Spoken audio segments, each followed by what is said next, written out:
Bienvenue dans Smart Bourse, votre émission quotidienne sur Bismart for Change pour rester à l'écoute des marchés. Chaque jour, vous nous suivez en direct à 17h, à la télévision, via vos box. Vous nous retrouvez dans la foulée, en rattrapage, en replay sur bismart.fr ou encore en podcast sur l'ensemble de vos plateformes préférées. Au sommaire de cette édition ce soir, le démarrage d'une semaine qui sera chargée tant sur le plan macroéconomique que microéconomique, puisque nous aurons à partir de demain, symboliquement, le début de la saison de publication des résultats trimestriels et annuels pour les grands groupes américains, en commençant par le secteur bancaire, de manière symbolique et un symbole fort quand même. Une des premières banques du monde, c'est JP Morgan qui publiera demain ses résultats pour donner ce coup d'envoi. Et puis la partie macro, avec un chiffre d'inflation demain aux États-Unis, le rapport pour le mois de décembre très attendu, alors que le rapport d'inflation en novembre aux États-Unis avait été particulièrement bruité, avec une partie très estimée, on va le dire, faute de données collectées pendant la période de shutdown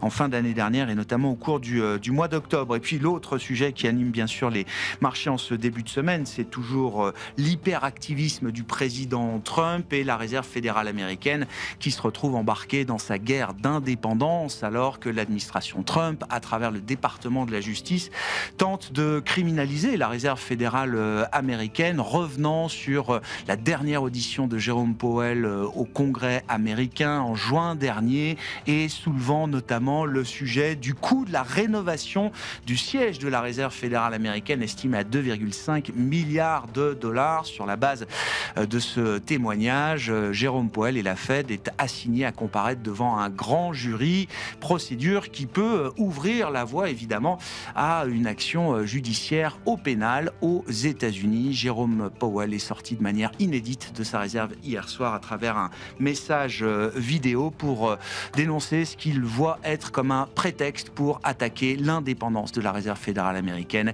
et s'opposer aux décisions de politique monétaire rendues par l'institution américaine. Sujet de discussion évidemment à suivre avec nos invités de Planète Marché dans un instant, et puis nous y reviendrons également dans notre dernier quart d'heure, chaque lundi consacré à l'actualité politique et économique américaine, notre quart d'heure américain. Pierre-Yves Dugan nous livrera son analyse sur cette tentative de poursuite de la Réserve fédérale américaine, et puis nous reviendrons également sur cette période de résultats qui s'ouvre. Quelles sont les attentes des analystes et des investisseurs alors que les marchés sont peu ou prou proches de leur record historique aux États-Unis?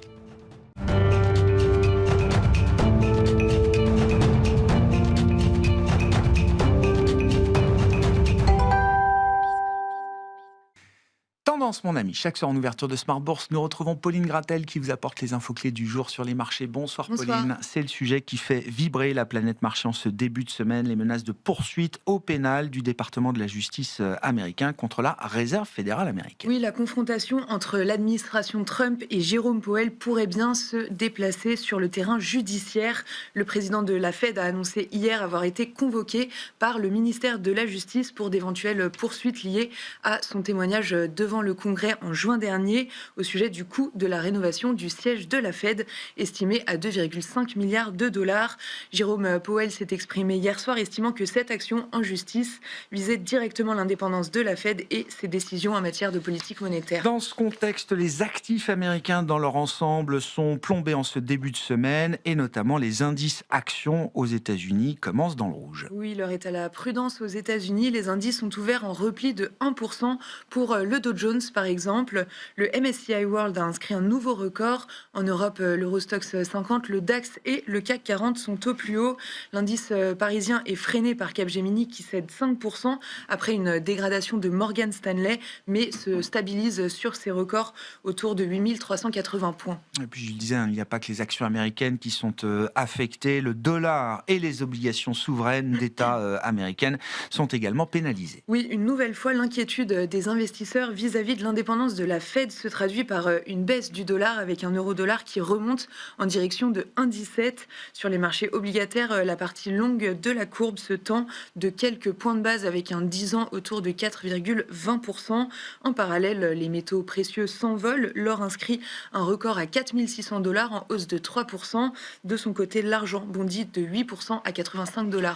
Bon, les mouvements macro restent néanmoins limités à ce stade. On parle du dollar, des taux américains américains ou même des indices actions qui sont légèrement pénalisés. En revanche, le marché se focalise sur un secteur qui a été mis sous les feux de la rampe, si je puis dire, ces derniers jours par Donald Trump, le secteur des sociétés spécialisées dans les cartes de crédit notamment. Oui, Donald Trump a annoncé sa volonté de limiter le taux des crédits des détenteurs de cartes à 10% quand il tourne depuis des années à plus de 20%, estimant que les citoyens se faisaient escroquer. Si la mise en application est encore loin d'être acquise, certains titres réagissent parfois fortement comme Capital One qui baissait de plus de 7% à l'ouverture. Et puis dans l'actualité des entreprises, Eli Lilly dans le secteur pharma serait prête à mettre 15 milliards d'euros sur la table pour racheter la française Abivax. Oui, la biotech française s'envole de plus de 20% au plus haut de la séance, portée par la perspective d'un des plus gros deals jamais envisagés dans ce secteur en France. La hausse s'est toutefois un peu dégonflée en fin de journée quand Bercy a précisé n'avoir reçu aucune demande d'autorisation d'investissement dans la biotech française. Ouais, une information concernant l'intérêt d'Eli Lilly sur Abivax qui est à mettre au crédit de nos confrères de La Lettre aujourd'hui. Walmart s'apprête par ailleurs à entrer au Nasdaq. Oui, ça bouge du côté de l'indice américain. À partir du 20 janvier, Walmart remplacera le fabricant britannique de médicaments AstraZeneca au sein du Nasdaq 100. Le titre qui bondit de plus de 20% l'an dernier ouvre à nouveau en hausse de 2%. Quel sera le programme de demain sur les marchés, Pauline ? Côté macro, le rendez-vous de demain, ce sera la publication de l'inflation américaine pour le mois de décembre. Elle est attendue stable en hausse de 0,3% sur un mois et de 2,7% sur un an. Demain sonnera aussi le top départ de la saison des résultats. On attend ceux de JP Morgan et Delta Airlines pour le 4e trimestre. Tendance, mon ami, chaque soir en ouverture de Smart Bourse, Pauline Gratel est avec nous et vous apporte les infos clés du jour sur les marchés.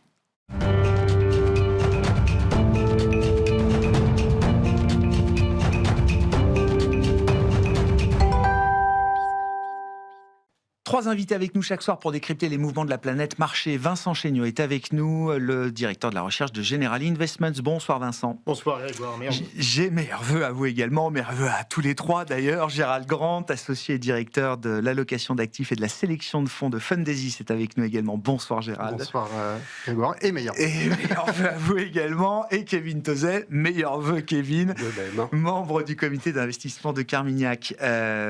Messieurs, évidemment, donc...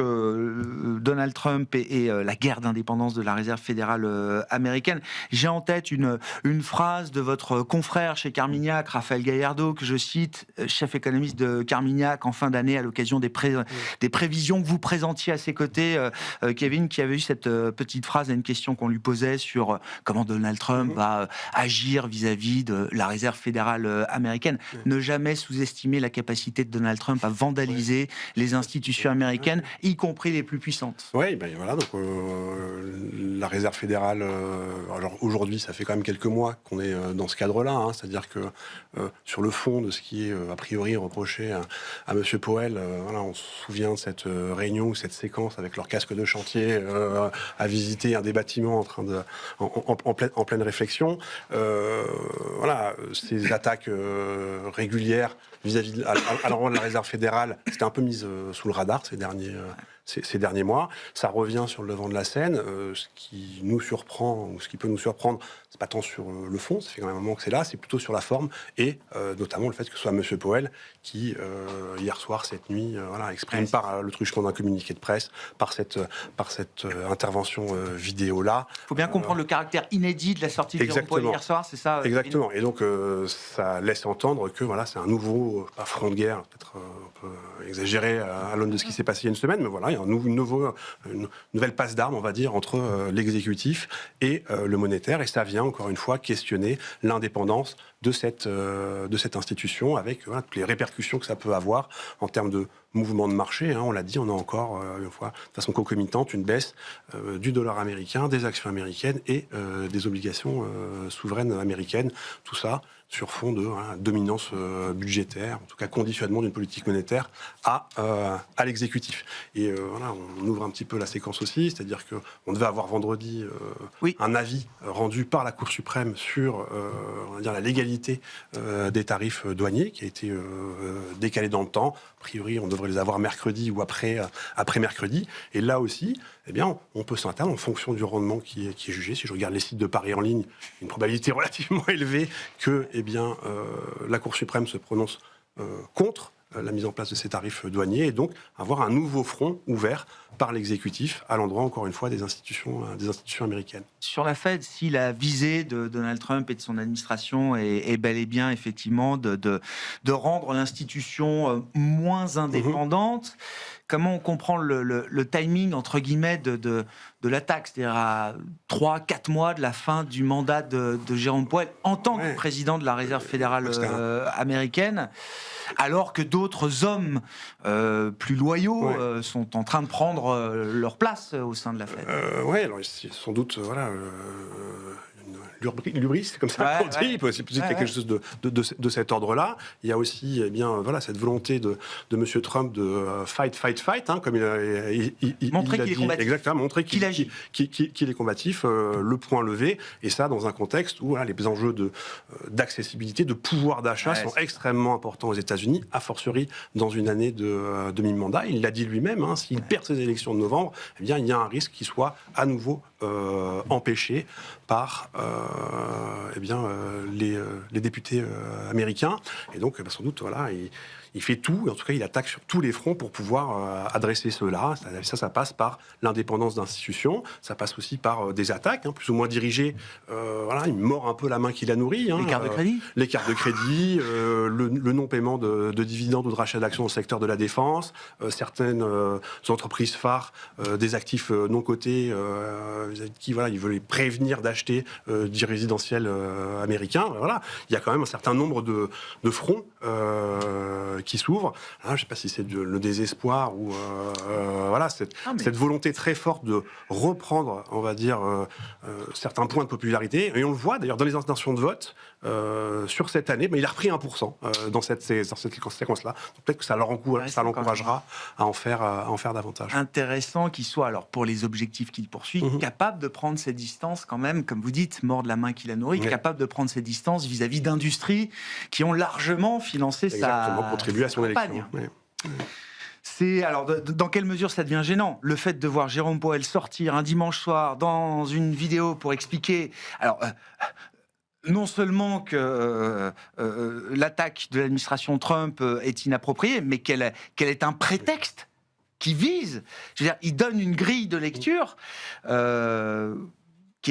qui montre quand même la hauteur du problème, j'imagine. Pour lui, en tout cas, pour lui et ce qu'il représente, la Fed, bien sûr. Oui, c'est assez remarquable. Il n'a pas attendu le début de la semaine pour réagir. Et Mme Yellen en a remis une couche aujourd'hui en disant que c'était un sujet d'inquiétude majeur et que les marchés devraient réagir. C'est un point particulièrement sensible cette année, puisqu'on va avoir la nomination d'un nouveau président de la Fed qui prendra ses fonctions au mois de mai. Vous savez qu'il y a deux favoris chez les bookmakers qui sont vraiment au coude à coude. C'est messieurs Hassett et Warsh. Alors, monsieur Hassett est le chef économiste de la Maison-Blanche aujourd'hui, et donc il est considéré comme quelqu'un de très proche de Donald Trump. Très loyal. Très loyal. S'il venait à gagner, on peut penser que les inquiétudes sur l'indépendance de la Fed, enfin s'il devait être nommé, s'il devait gagner cette course, les inquiétudes sur l'indépendance de la Fed probablement augmenteraient. Inquiétudes sur l'indépendance de la Fed, qu'est-ce que ça veut dire ? Ça veut dire probablement un dollar plus faible, et ça veut dire une courbe des taux probablement plus pentue, avec des taux longs qui éventuellement pourraient se tendre. Alors, cette question d'indépendance de la Fed, évidemment, on va regarder les chiffres d'inflation de très très près cette semaine. Mais il y a un autre sujet, c'est la productivité. La productivité, on a eu les chiffres du troisième trimestre qui étaient très forts la semaine dernière.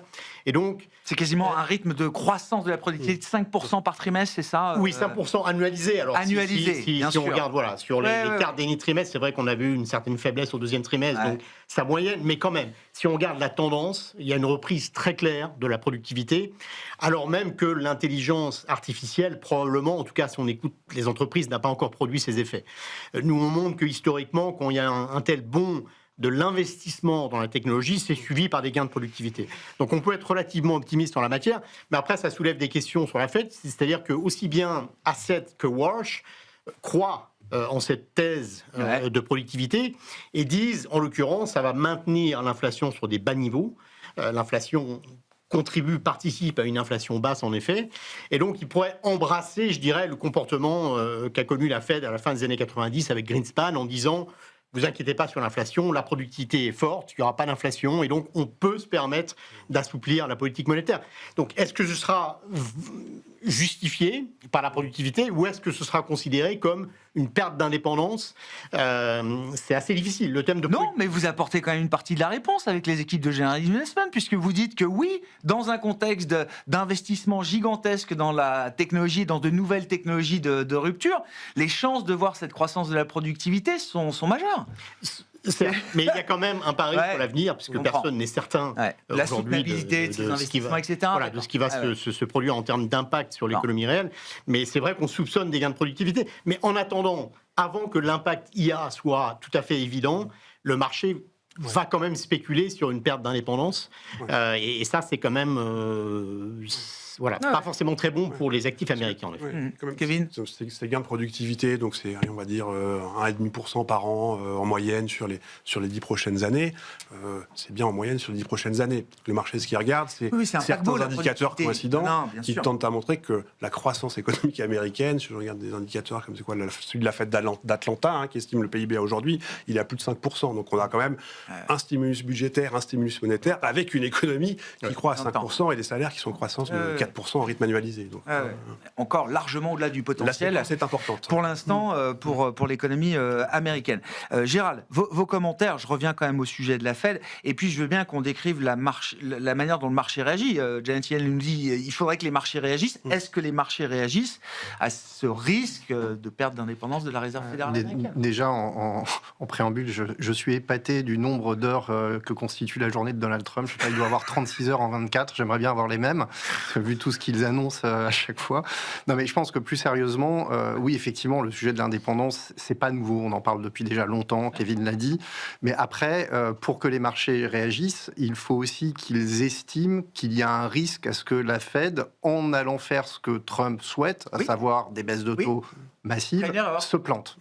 Parce qu'effectivement, dans tous les scénarios, et chez Fundesys, on s'est amusé à faire ça en début d'année, plutôt que de raconter notre scénario qui est toujours à peu près le même qu'on avait depuis quelques mois, on l'a rappelé, mais on s'est aussi posé des questions par où on pourrait finalement se planter et qu'est-ce qui pourrait mal aller. Et je pense que le plus dangereux, c'est l'erreur de politique monétaire avec des baisses de taux qui seraient effectivement trop violentes par rapport à ce qui se passe. Mais ce serait une baisse aveugle des taux qui poserait problème au marché. Et on rejoint les baisses de taux ce que disait Vincent avec la pontification, etc. Mais est-ce qu'effectivement, on va aller jusque-là? Parce que jusqu'à présent, les stats qui sortent, finalement, quand c'est une mauvaise nouvelle, c'est une bonne nouvelle, le classique. Les chiffres de l'emploi de vendredi dernier, finalement, il en ressort qu'à 46 000 ou 48 000 en moyenne sur les 12 derniers mois. Finalement, c'est une vraie récession de l'embauche. C'est la pire année en termes de création d'emplois hors récession depuis 2003. Donc c'est quand même pas bon, on le sait. En moyenne, on est à 100 000 et on dit que 150 000, on est bien. Là, on est bien en dessous. Donc finalement, quelque part, aller reprocher dans les mois qui viennent, s'il n'y a pas de gros... Alors évidemment, il y a la Fed d'Atlanta qui annonce 5, donc la croissance est là, etc. Mais sur le marché de l'emploi, si on peut justifier que ça nécessite cette baisse de taux, pourquoi est-ce que le marché, finalement, il reste sanctionné fort?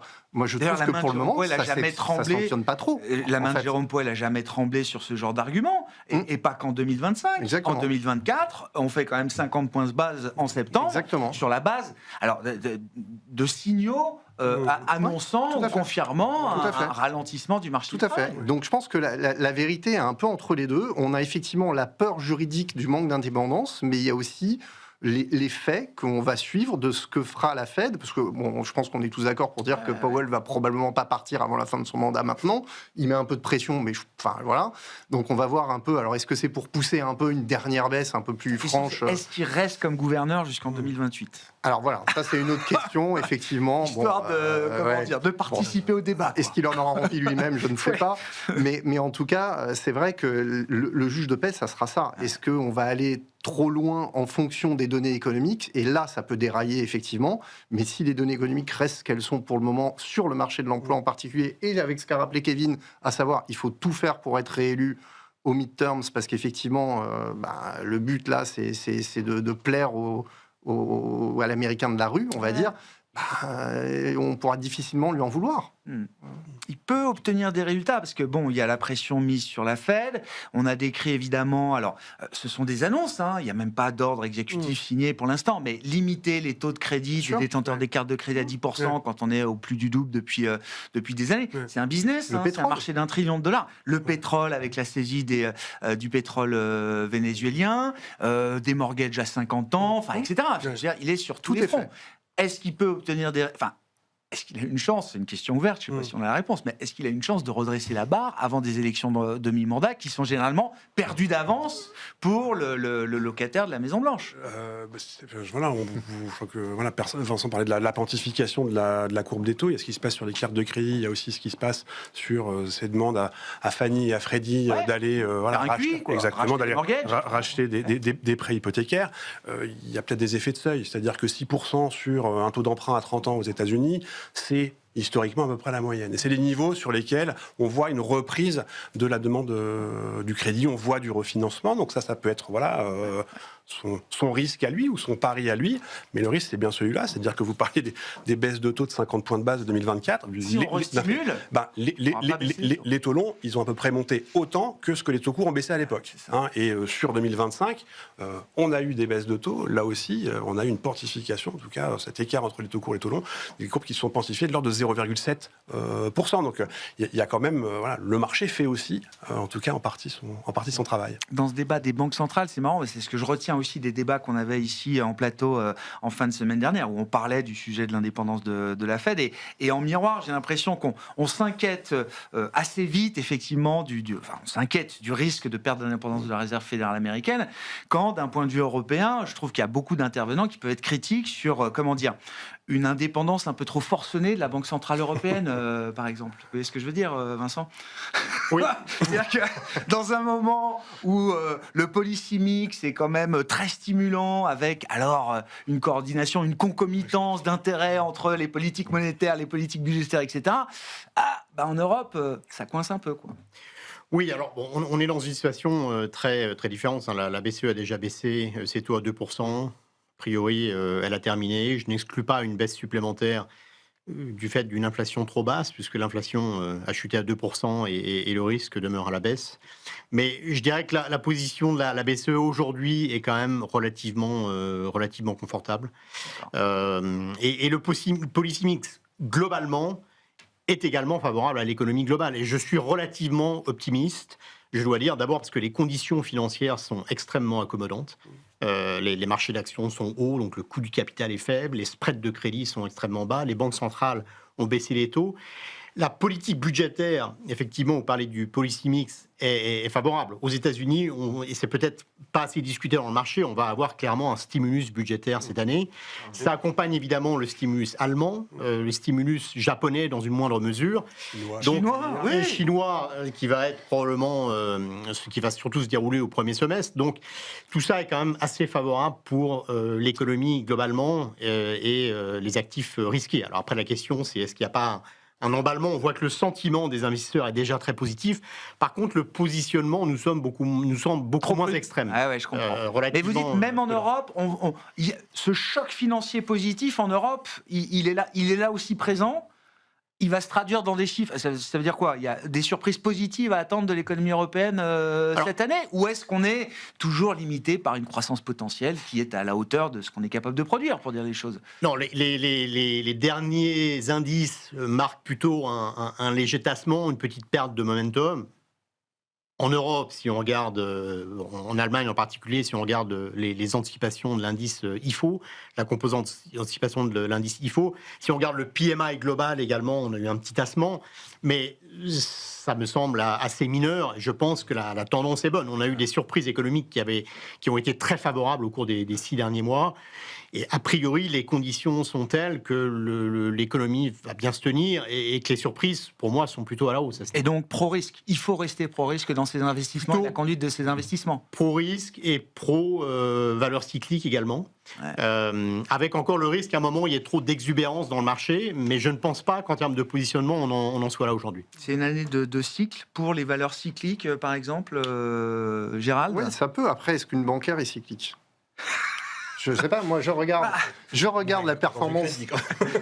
Non, mais ce que je veux dire, c'est quand on voit la performance des bancaires l'année dernière, on a été quand même bien payé en Europe.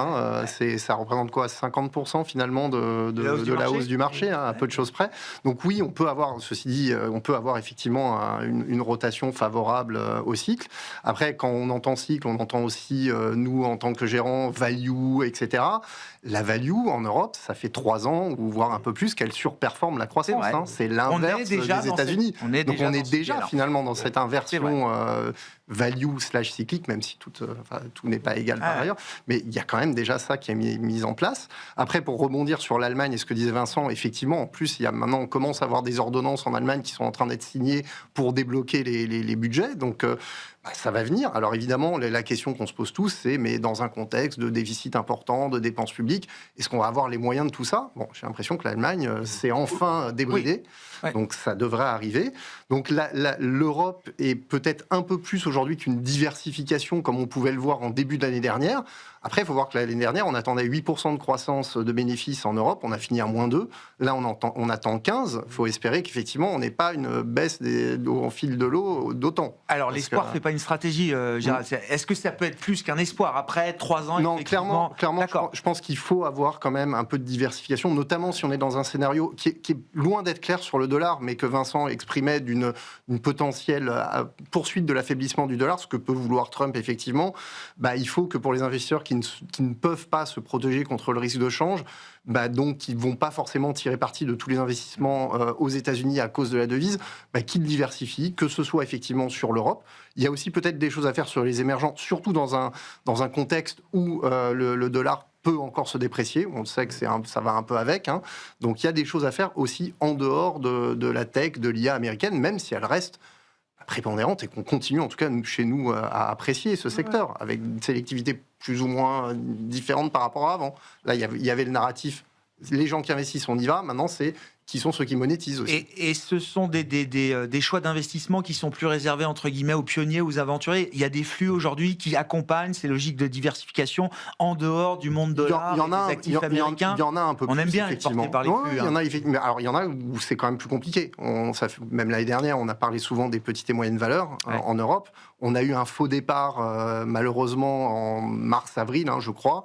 Ça s'est arrêté plus ou moins en août, la surperformance des small et mid. On y avait un peu cru, malheureusement un peu à tort, parce que derrière, ça s'est encore dégonflé. C'est reparti avec l'IA, les large caps, etc. Voilà. Et donc, à un moment ou à un autre, on aimerait voir effectivement des flux, et c'est là où vous avez raison. Il faut que les flux reviennent pour aussi faire fonctionner. Il y a une espèce de fatigue parfois dans le marché, et cette fatigue, il faut que ça soit compensé par des flux, quoi. Sinon, on ne peut pas avancer, même si les valos sont là, même si les bénéfices sont moins bons. Et si on constate tout ça, ça peut faire revenir les flux, effectivement. Donc on y croit un peu quand même, ouais. C'est quoi la part d'actifs non américains qu'on a envie d'avoir ? Enfin, jusqu'où on a envie d'avoir des actifs en dehors des États-Unis, Kevin, en Europe, dans les émergents si je dois les grader, c'est-à-dire que la principale zone de surpondération qu'on peut avoir dans des portefeuilles, on va dire d'actions globaux, ce sont les pays émergents, et on a à peu près 2 fois l'indice. Voilà, pour vous répondre. Et ensuite, c'est une conviction forte. Et ensuite, c'est des actifs européens. Alors, on n'a pas autant, mais on surpondère aujourd'hui clairement les pays émergents, l'Europe dans une certaine mesure, et puis les États-Unis sous-pondérés ensuite. Sur l'Europe, on a quand même eu des chiffres en fin de semaine qui étaient pas mauvais. On a eu des chiffres de production industrielle en Allemagne qui ont surpris positivement. Voilà. Donc, les commandes aussi, disait exactement. Donc c'est vrai que la séquence qu'on a pu voir, c'est que si on se replace il y a 1 an de ça, le marché est un peu payé pour voir, en se disant ça y est, Merz va être élu, on va avoir des plans, l'Allemagne, le fameux changement de paradigme qui est utilisé à peu près dans toutes les perspectives de toutes les sociétés de gestion du monde. Ça a mis du temps à se matérialiser quand même à main. Donc ce manque de visibilité qui caractérise la France, il a aussi caractérisé l'Allemagne. Et donc possiblement, le marché va attendre un petit peu de voir est-ce qu'on retrouve bien cette impulsion budgétaire dans les résultats des entreprises. Pour autant, je crois que le positionnement sur les actifs européens, il n'est pas aussi important que sur d'autres marchés. Les niveaux de valorisation aussi. Sur la partie cyclique, voilà, faut aussi faire attention. C'est-à-dire que ce qui était value très peu cher il y a quelques mois, les mois. Je regarde, je sais pas, le secteur comme un secteur automobile, c'est cyclique, ça. Ouais, ça c'est bon. Donc voilà, le ratio court-bénéfice du secteur automobile européen, il est passé de 7 fois à 15 fois ou 13 fois. Bon, alors. Me dire 13 fois, c'est quand même moins cher que la technologie américaine, certes, mais on est quand même, voilà, ça fait pas autant de signaux positifs. Mais voilà, quand on construit un portefeuille, aux États-Unis, je partage l'avis de Gérald, c'est-à-dire que on va plutôt privilégier certaines valeurs et avec de plus en plus de sélectivité, voilà, pour repasser un poncif des perspectives. Mais sur le secteur de l'intelligence artificielle, et exactement, on essaye de gérer un peu notre risque là-dessus, et ensuite, eh bien, voilà, sur des actifs, des actifs un peu moins investis, on pense au secteur de la consommation, par exemple, qui a été complètement délaissé. Alors, c'est sûr. Donc là, on est plutôt dans l'univers qualité. Plus. Mais voilà, et c'est pareil, c'est-à-dire que c'est pas évident de briller quand on a des entreprises qui affichent des taux de croissance à long terme de 15, 20, 30, 35%. Pour autant, de la croissance organique, on en trouve aussi dans certaines valeurs et de valeurs de consommation. Donc sur la question des cycliques, c'est plutôt comme ça que j'y rentrerai que via l'automobile ou via le secteur bancaire qui a quand même qui sort de plusieurs années de surperformance. Exactement. Du Nasdaq. Mais c'est ça, exactement. Il y a effectivement des choses intéressantes à faire aux États-Unis, malgré tout, aussi en dehors de la tech. Et là, c'est ce que je voyais en fin d'année dernière.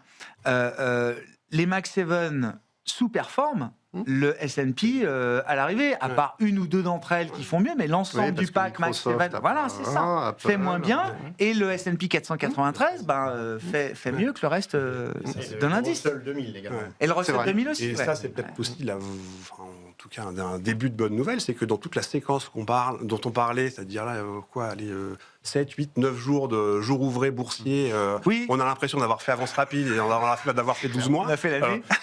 Pour autant, on voit quand même cet élargissement des moteurs de performance. Donc là où on pouvait se poser des questions sur une concentration très forte, sur un nombre extrêmement restreint de valeurs, ce qui est une source d'inquiétude pour quand on gère des portefeuilles et qu'on les construit, d'avoir cet élargissement des moteurs de performance, je pense que c'est quand même un signal positif qui nous est envoyé par le marché. Alors, je discute moi avec des stratégistes américains par nature, Vincent, mais j'ai l'impression que ce qu'on décrit là, est-ce que vous y adhérez dans quelle mesure chez General Investment? J'ai l'impression que ça devient très consensuel comme idée. Oui, alors c'est vrai que nous, on a la diversification géographique et que le reste du monde va continuer de payer face à un marché américain qui doit tenir, j'imagine, puisque c'est le marché leader, mais qui sera peut-être pas aussi surperformant qu'il l'a été sur ces dernières années. Oui, absolument. Et il y a un engouement. Je pense qu'il y a encore pas mal de réserves envers l'Europe, et l'Europe reste en effet, je pense, sous-investie. Il y a les discours et le positionnement, comme vous dites. Voilà. Donc il y a beaucoup d'inquiétudes sur le positionnement de l'Europe, notamment dans ce contexte géopolitique mouvant, où l'Europe a quand même encore du mal à décider rapidement et un peu coincée. Alors, on a réduit la dépendance à la Russie, mais on a augmenté la dépendance aux États-Unis, et on voit que le président Trump a des comportements qui ne sont pas forcément toujours très amicaux. Donc voilà, l'Europe, il y a encore pas mal de doutes sur l'Europe. Il y a peut-être davantage de consensus vers les pays émergents, puisqu'effectivement, la croissance des pays émergents surperforme par rapport au marché développé. Et ça ne s'était pas produit depuis assez longtemps. Les devises se reprennent. Alors, elles ont performé de façon formidable l'année dernière, surtout si on inclut le carry, le portage. Mais elles partent d'un niveau très bas, et de plusieurs années de forte sous-performance. Et même chose pour les marchés d'actions. Donc là, il y a pas mal de potentiel, et de potentiel de diversification également. Quand on parle de tech, par exemple, je pense qu'un des sujets d'inquiétude sur le marché, c'est la convergence de la Chine vers les États-Unis. C'est-à-dire que la Chine rattrape son retard, aussi bien au niveau des puces qu'en termes de qualité et de performance des modèles d'intelligence artificielle. Donc là, il y a probablement du potentiel. Donc nous, on est également favorable, effectivement, sur les émergents. Mais c'est probablement quelque chose qui devient assez consensuel. Un peu plus, en tout cas, qu'il y a un an, ça je vous le confirme. Sur l'Europe, oui, c'est difficile, c'est toujours l'histoire un peu de la tortue, etc. Mais ce thème de la souveraineté ou de l'autonomie stratégique de l'Europe, est-ce que c'est quand même un thème d'investissement puissant de long terme aujourd'hui? Est-ce que vous l'identifiez comme tel chez General Investment, plus qu'un effet de mode en tout cas? Non, clairement, il y a eu une réaction des autorités européennes à la suite du rapport Mais qui s'inscrit dans le Draghi. temps. Même si demain, le conflit russo-ukrainien s'apaise, et on le souhaite tous, c'est toujours un peu la même question. Est-ce que la volonté politique reste solide derrière pour... Je pense d'acquérir. Je pense qu'il y a une compréhension très claire du besoin d'acquérir une indépendance, une souveraineté plus forte. Regardez comment l'armement commence l'année, et également très très fort, parce que ces perturbations géopolitiques accentuent la pression pour devenir indépendant et pour dépenser dans tout ce qui est militaire. Alors, le président Trump lui-même a demandé une forte augmentation du budget militaire américain de 500 milliards, hein, c'est quand même 50%, donc...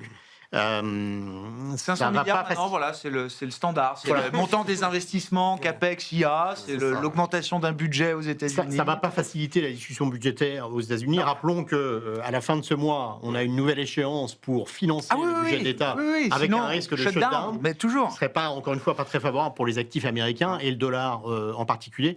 Mais plus généralement, il y a cette pression pour augmenter typiquement les dépenses militaires. Mais même chose au niveau technologique. Vous citiez le secteur de la défense et de l'armement en Europe, là, qui part en 2026 comme une balle. Enfin, est-ce qu'à un moment, on se pose la question d'une bulle ou pas sur ce secteur-là et sur ces valeurs, Vincent ? Encore une fois, vu la pression pour dépenser et gagner en indépendance, je pense que ce thème probablement reste porteur. D'accord. Peut-être deux remarques. Bien sûr, sur l'Europe, justement. Tout à l'heure, Vincent a dit quelque chose qui m'avait pensé à un titre qu'on a donné sur l'Europe, c'est le réveil paralysé de l'Europe. Parce que c'est un petit peu ça, en fait. On sent qu'il y a un réveil, mais voilà, on est un peu coincé. Le deuxième remarque, c'est plus sur les émergents. On a ouvert les yeux, mais il faut que le corps se mette en mouvement. C'est un peu ça. Ah ouais. La deuxième remarque, c'est sur les émergents, parce que moi-même, je dis les émergents, il y a des choses à regarder, mais en même temps, sur la dernière revue qu'on a fait un peu en profondeur sur les émergents, on a remarqué un truc tout bête, et je pense que je vais l'apprendre à personne, mais il faut quand même l'avoir à l'esprit, c'est quand on fait des émergents, on fait aussi beaucoup de tech. Ouais, bien sûr. Donc, quand on fait en Asie notamment, en Asie notamment, donc ça veut dire que Jensen en a parlé ce week-end au CES sur les capacités, enfin, en tout cas les capacités des Coréens à délivrer ou à bénéficier de la demande. Voilà, je veux dire par là, le marché coréen est considéré comme un marché émergent. Donc n'oublions pas du fait de sa structure Taïwan, Corée. Donc n'oublions pas que quand on se dit on va diversifier avec des émergents, parfois on achète des émergents qui ont 40-50% de tech. Donc en fait, on rajoute du risque au risque qu'on a déjà par ailleurs. Donc voilà, gardez un petit peu ça. Et le deuxième truc, c'est les émergents. Peut-être que là, M. Trump nous donne à réfléchir une allocation géographique qui est le LATAM. Parce que le LATAM, c'est vrai qu'on le regarde moins depuis quelques années, et pourtant il y a eu quelques perfs sympathiques dans certains pays. Donc on achète la doctrine Donroe, donc on a envie d'être dans le... On peut se dire, est-ce qu'il n'est pas en train de se dire, tiens, le Make Great America Again, c'est aussi en territorial, et finalement je fais un espèce de protectorat des Amériques qui peut potentiellement être favorable à certains marchés boursiers de la zone. L'investisseur global peut se dire, tiens, j'ai envie de me mettre dans le sillage de ce que les États-Unis sont en train d'essayer de faire. Ça se regarde, en tout cas. Ça se regarde. Je ne dis pas qu'il faut mettre 10% de l'allocation là-dessus, mais quand on a une poche émergente où on se dit est-ce que je rachète de l'Asie, effectivement on aura 50 de tech, peut-être qu'on peut faire autre chose, tout comme d'ailleurs en Europe de l'Est. C'est vrai que depuis Russie et Ukraine, on regarde plus trop l'Europe de l'Est. Il y a eu des super perfs, notamment en fin d'année sur la Pologne et autres. Qu'on regarde. Enfin, moi je sais, j'avoue à titre perso, humblement, je regardais plus trop ces marchés-là. Donc il y a peut-être des choses qu'on oublie par la mauvaise habitude. Kevin ? Si, sur la technologie, oui, il y a une corrélation forte entre la technologie asiatique et américaine. Enfin, les niveaux de prix moyens, c'est pas les mêmes non plus. Donc ça, c'est quand même une forme de diversification quand même. Pour dire les choses un peu crûment, si on a un gros pain sur la tech américaine, on peut se poser la question, d'ailleurs il nous reste quelques minutes, il se répercutera, mais dans une moindre mesure, sur des valeurs de tech asiatiques ? Alors ça dépend d'où ça vient, mais c'est vrai que si c'est ce qui fait peu remarcher, si on pour essayer de faire un fil rouge dans notre conversation, c'est des taux additionnels américains qui se rapprochent des 5%, ça fera sans doute bien plus peur sur des valeurs qui sont très chèrement valorisées que sur des valeurs asiatiques qui le sont beaucoup moins. Voilà, pour répondre directement à votre question. Donc ça, c'est... si c'est un peu plus que ça, si c'est un questionnement un peu plus profond sur l'ampleur des investissements IA l'IA et de leur rentabilité, ça peut affecter quand même l'ensemble de la planète. Ça peut en affecter d'autres, mais là aussi, je veux dire, investir sur des valeurs technologiques chinoises, ça peut être aussi une façon de gérer son risque. C'est peut-être de là que viendra, on va dire, les questions sur des niveaux de marge à 70%. Et pas trop sur la Chine. Non, on aime bien investir sur les marchés émergents. En général, oui. Et c'est vrai que sur l'Amérique latine, je trouve ça intéressant. C'est-à-dire que quand on regarde la séquence extradition, débarquement, je sais pas quel enlèvement, je sais pas quel est le terme approprié de Maduro, on voit que les actifs mexicains ont fait beaucoup moins bien que les actifs colombiens. Alors même que Mme Sheinbaum a montré quand même beaucoup plus de capacité à échanger avec M. Trump, beaucoup plus que M. Petro. Et donc, et ça pourquoi ? Parce qu'en Amérique latine, on a quand même un cycle électoral là, qui a commencé il y a, on va dire, un trimestre. Et donc, la perspective de voir potentiellement certains pays s'aligner avec la doctrine américaine, oui, c'est potentiellement de nature à rassurer les marchés, peut-être dans le narratif, mais peut-être aussi parce que c'est, on va dire, des mouvances politiques qui ont plutôt historiquement démontré une forme davantage de politiques favorables au marché et à l'économie que des politiques plus ancrées à gauche de l'échiquier politique. Oui, voilà. Oui, une forme de pragmatisme du marché. Et globalement, je crois que sur les marchés émergents, si on nie tous plus de croissance mondiale, une demande forte dans les infrastructures, ça veut dire plutôt une bonne nouvelle pour les matières premières et un dollar faible ou pas fort, c'est quand même un cocktail qui est plutôt... c'est comme ça que vous le résumez, Vincent, d'ailleurs, chez Generali. Alors, les risques géopolitiques, notamment avec une administration comme celle de Trump, mais pas que Trump, sont majeurs. En revanche, le risque macro, il semble plutôt contenu quand même pour cette année 2026. Oui, le risque de politique économique probablement diminue fortement. Vous avez insisté sur le fait que Trump essaie de corriger le sentiment négatif de l'électeur américain, du consommateur américain. J'aime rappeler quand même, regardez l'enquête de Michigan, les consommateurs sont extrêmement pessimistes sur le marché de l'emploi, aussi pessimistes qu'ils ne l'étaient quasiment pendant la grande crise financière. C'est ça. Ils sont également assez inquiets de l'inflation. Donc les deux combinés, ça implique beaucoup d'inquiétudes sur le pouvoir d'achat. Et donc on voit que Trump met en place effectivement des politiques pour essayer de rassurer le consommateur. Mais je pense que 2026, effectivement, sera consacré à la préparation de l'élection de mi-mandat.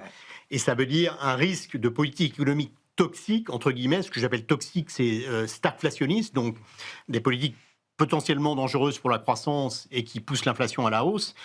Probablement, on ne va pas voir ça cette année, voire on va voir un peu de rétro-pédalage.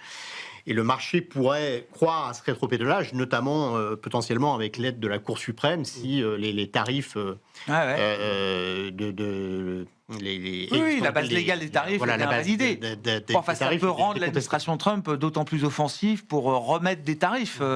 Elle n'y aurait pas intérêt. Elle aura d'autres moyens pour maintenir les tarifs, mais je ne pense pas qu'elle va redoubler dans l'intensité des tarifs. Probablement, ce sera l'occasion de peut-être réduire un peu la pression et notamment de rassurer le consommateur sur l'inflation. Comment vous voyez, Vincent, alors, il nous reste quelques minutes, mais la conversation se structurer autour des enjeux de l'IA cette année? Est-ce que c'est déjà le moment de rendez-vous pour chacun de ceux qui s'engagent sur des montants d'investissement de CAPEX stratosphériques? Est-ce que c'est déjà un moment de rendez-vous là, dans les prochains mois et les prochains trimestres?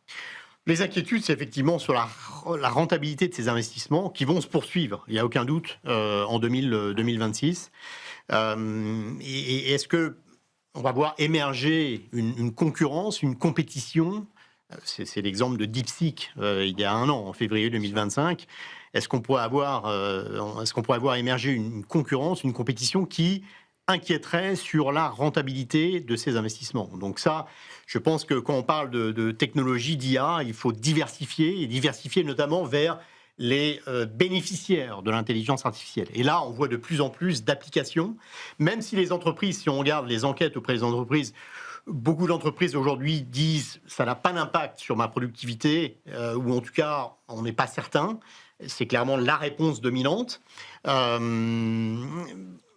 on voit quand même davantage d'initiatives. Alors, je peux citer l'exemple de Siemens avec Nvidia, par exemple, mais on a également JP Morgan sur le proxy voting avec l'aide de l'IA. Donc, on voit davantage des cas d'usage qui commencent et donc, à émerger. les bénéficiaires, clairement, commencent à gagner, à collecter les fruits de cette technologie. Ouais, sachant que le marché a été très rude quand même, quand il a choisi d'identifier un gagnant, c'est un gagnant, et quand il choisit d'identifier un perdant, c'est un sacré perdant. C'est-à-dire, la perception peut changer quand même, le marché s'est planté, on verra si le marché a raison dans la manière dont il s'est polarisé entre gagnants et perdants de l'IA. Oui, peut-être. Après, encore une fois, je pense que c'est vrai que c'est une tarte à la crème, mais la sélectivité est hyper importante parce que les narratifs évoluent. Et comme je le disais tout à l'heure, on passe du narratif où dès qu'on dit on investit dans l'IA, on paye. Alors avec l'exception d'Oracle où on a payé au début, puis on s'est rendu compte que finalement la façon dont on paye était peut-être pas ce qui était plaisant. Donc à un narratif où effectivement, alors que ce soit effectivement comme dit Vincent, ceux qui profitent, ce qu'on appelait les SS2I. Je veux dire, le massacre qu'il y a eu sur ces boîtes-là, Capgemini encore aujourd'hui. Comment on diffuse l'IA dans les entreprises si c'est pas ces boîtes-là qui vont mettre de l'IA dans leurs produits, quoi. Mais justement, quand on parlait de gérer des portefeuilles, ce qui convient de faire peut-être aujourd'hui, alors je garderais bien de faire du conseil d'investissement, mais si vous investissez, c'est ce que vous avez dans les portefeuilles.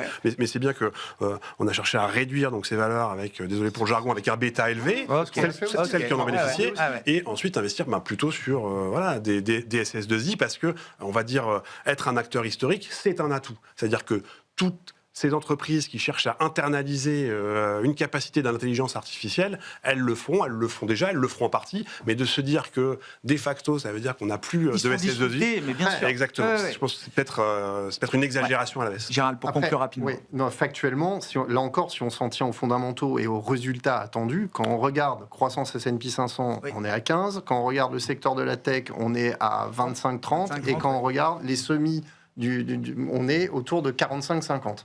Donc, est-ce que ça va tenir ad vitam? Probablement pas. Mais le temps que ça se calme, il y a encore un peu de choses à faire de façon sélective. Merci beaucoup, messieurs. Merci d'avoir été avec nous pour cette première émission de la semaine. Smart Bourse avec Gérald Grant, Fundesis, Vincent Chéniaud, General Investments et Kevin Tozek, Carmignac.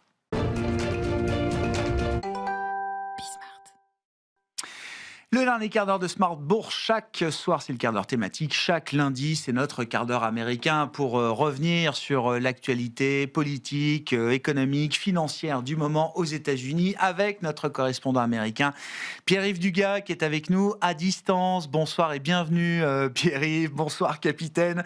Merci d'être avec nous pour évoquer ce que j'appelle la guerre d'indépendance de la Réserve fédérale américaine et un acharnement de Donald Trump contre Jérôme Powell qui risque de s'avérer contre-productif à un certain stade, Pierre-Yves?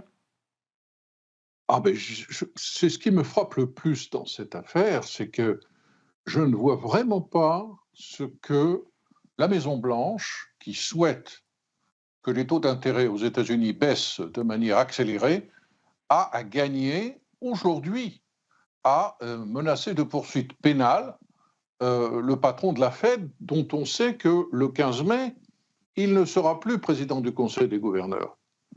Et si on voulait le faire partir complètement de la Réserve fédérale, c'est-à-dire si on voulait aussi qu'il renonce à son mandat de simple gouverneur, qui expire en 2028, il ne fallait pas le menacer comme ça. Maintenant, la nature de la haine, de l'animosité que l'on pouvait deviner dans l'intervention vidéo qui a été filmée hier soir par Chairman Powell est telle que, franchement, en quoi est-ce que cette confrontation va faire baisser les taux longs? Aujourd'hui, on constate qu'il remonte un peu.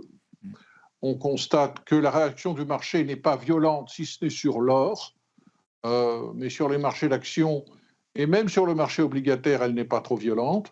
En revanche, je peux vous dire qu'à Washington, c'est la stupeur. Janet Yellen, qui est quelqu'un de plutôt calme, qui n'a pas l'habitude de s'emporter, et qui a dirigé la Réserve fédérale et qui a été gouverneur de la Réserve fédérale pendant des années auparavant, dit que on est en train de prendre le chemin d'une république bananière. Elle fait partie des anciens patrons de la Fed, aux côtés d'Alan Greenspan, Ben Bernanke qui font état de leur alarme devant la situation et qui, je lis leur communiqué, c'est ainsi que la politique monétaire est faite dans les pays émergents dont les institutions sont faibles. Les conséquences sont alors hautement négatives pour l'inflation et le fonctionnement de leurs économies. Ces tactiques n'ont pas leur place dans les États-Unis où la force de la loi, le respect de la règle de droit est la fondation de notre succès économique. Je ne vois personne dans le monde de la finance réelle qui approuve cette démarche. Elle ne peut que faire du tort, non seulement dans la situation actuelle en vue de faire accélérer la baisse des taux, mais à la personne qui sera choisie demain, après-demain, dans une semaine, par le président Trump pour succéder à Jérôme Powell. Quelle que soit la sélection qui en sera faite, il y a beaucoup de gens au Congrès aujourd'hui, y compris parmi les républicains, qui ont décidé de suspendre le processus de confirmation qui doit avoir lieu et qui doit porter au pouvoir la personne qui aura été choisie par Donald Trump. Ce processus de succession ordonnée, qui suppose l'intervention et la validation du choix de Donald Trump par le Sénat, pourrait être suspendu, puisque maintenant, cette nouvelle guerre a été ouverte et le problème de crédibilité qu'aura de toute façon le successeur de Jérôme Powell en est encore aggravé. Donc franchement, c'est perdant-perdant dans cette affaire, à mon avis. Ouais, alors si le gain n'est pas sur le plan financier ou économique pour Donald Trump, est-ce que ça l'est au moins sur le plan politique ? Est-ce qu'il espère ou est-ce qu'il redresse sa cote de popularité avec l'ensemble de mesures dont il nous inonde depuis quelques jours maintenant, la saisie du pétrole vénézuélien, la mise sous coupe réglée des agences hypothécaires Fannie Mae, Freddie Mac pour racheter des mortgages, la mise sous coupe réglée demain peut-être des fournisseurs de crédit à la consommation et de cartes de crédit avec des taux qui ne dépasseront plus 10%, etc. etc. Pierre, est-ce que ça va payer pour les élections de mi-mandat ? Ça va peut-être payer pendant 48 heures parce que l'électeur moyen n'est pas un spécialiste de la réserve fédérale. Faire des propositions démagogiques qui sont probablement contraires à la Constitution, comme le plafonnement des taux d'intérêt sur les cartes de crédit, ne va pas aller très loin. Il va falloir trouver une autre martingale si les Républicains veulent gagner avec une plateforme MAGA les élections de mi-mandat. Et encore, ce que regardent les Américains le plus dans les affaires de taux d'intérêt, c'est le taux des hypothèques. Vu le comportement du rendement des obligations à 10 ans du Trésor américain aujourd'hui, sans parler du 30 ans, les mortgages vont encore grimper au cours des prochains jours. C'est beaucoup de gesticulation à courte vue et de manière hautement improductive et, à mon avis, vraiment contre-productive. Enfin, c'est tout de même extraordinaire de voir que la Maison-Blanche accuse Jay Powell de ne pas être capable de tenir les coûts de la rénovation historique de 2 bâtiments, alors que Donald Trump lui-même, sans demander l'avis du Congrès, a détruit l'aile est de la Maison-Blanche et fait face à un doublement des coûts de reconstruction. Enfin, on est vraiment dans le n'importe quoi. Pour sa salle de bal, c'est ça. Parlons de ce qui est un peu moins n'importe quoi, peut-être. D'ailleurs, Pierre-Yves, les résultats des entreprises, là, ça commence demain avec JP Morgan et ça va nous animer pendant une bonne paire de semaines maintenant avec des marchés américains toujours aussi bien valorisés. Et c'est l'euphorie qui continue. Je viens d'écouter Ed Yardeni, que j'écoute toujours avec attention parce que je trouve qu'il a une perception des choses qui est très fine. Et qui considère que ce marché action est depuis des années porté par les profits records qui ont eu raison du Covid, à la sortie du Covid en tout cas, qui ont eu raison des surtaxes douanières, qui ont eu raison des aléas de la politique de la Réserve fédérale et qui continuent, si l'on en croit les analystes, de porter les marchés d'actions à des niveaux de valorisation extrêmes, puisque en termes de ratio prix-bénéfice courant, le S&P 500 est au-dessus de 30. Et si l'on enlève la tech, on est toujours autour de 20, et c'est au-dessus de la moyenne historique. il est frappant de voir que depuis 3 mois, et ce sera le 2e trimestre consécutif, les révisions auxquelles ont procédé les analystes dans leurs anticipations de résultats ont été en majorité des révisions favorables. Donc non seulement le marché est euphorique, mais il est de plus en plus euphorique. Et il est porté, bien sûr, par l'euphorie qui touche en priorité le secteur de la technologie, et puis quelques autres secteurs comme celui de la finance et même de l'énergie. En termes de guidance, je ne sais plus comment on traduit guidance en français, les perspectives de résultats qui sont mis en avant par la direction des entreprises pour guider les analystes et les actionnaires dans leur jugement des performances à attendre par les entreprises cotées. Même en termes de guidance, l'optimisme règne. Nous avons une proportion plus élevée que d'ordinaire d'entreprises qui ont encouragé leurs actionnaires à penser que leurs résultats allaient s'améliorer. Alors, je reviens à Ed Yardeni. Ed Yardeni dit, vous savez, dans ce contexte-là, une baisse de taux par la Réserve fédérale ne ferait pas grand-chose pour l'économie réelle, qui marche déjà très bien, si ce n'est que l'on risque d'alimenter la bulle spéculative sur les marchés d'actions. Et je trouve que de la part de quelqu'un comme Ed Yardeni, cette interprétation est assez valable. Autre chose que j'ai retenue qui indirectement a trait à cette affaire, c'est que bien sûr le contexte macroéconomique est extrêmement porteur. On a eu une croissance de 4,3% au 3e trimestre en rythme annuel. Vraisemblablement, on va approcher une croissance de 5% au 4e trimestre. Et il est logique, dans ce contexte-là, de croissance bien plus forte que prévu, que les entreprises rendent compte de profits qui eux-mêmes vont progresser. Je rappellerai que la chute des importations a un effet dopant pour la croissance américaine, puisque les importations sont soustraits du produit intérieur brut, et quand il y en a moins, on en soustrait moins, donc il y a plus de produit intérieur brut.